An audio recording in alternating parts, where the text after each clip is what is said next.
সাবিত, তোদের কুরবানির ছাগলটা তো খুব সুন্দর হয়েছে। এই সরেন্তে ফকিন্নির বাচ্চা ছাগলের গায়ে হাত দিস, টেকা দিয়ে কিনে তারপরে ছাগলের গায়ে হাত দিস। ভাইয়া দেখো এই ফকিন্নির বাচ্চা আমাদের ছাগলের গায়ে হাত দিচ্ছে। এই বুড়ো, তোমার নাতি ছাগলের কুরবানির ছাগল কিনে দাও গা, ও আমার ছাগলের গায়ে হাত দেয় কে? দাদু কিছু মনে করে না, ভুল হয়ে গেছে।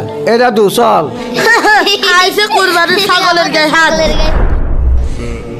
দাদু, আমাদের কুরবানির জন্য একটা ছাগল কিনবা, এবার আমরা কুরবানি দেবো। দাদু রে, আমারও তো ইচ্ছা আছে, কিন্তু আমার কাছে তো টাকা নেই। আল্লাহ, তুমি একটা ব্যবস্থা করে দিও। যা, পড়ে গেল। আরে এটা কি? দেখি তো এর ভিতরে কি আছে। আরে এ কি? তাড়াতাড়ি দাদুর কাছে নিয়ে যায়।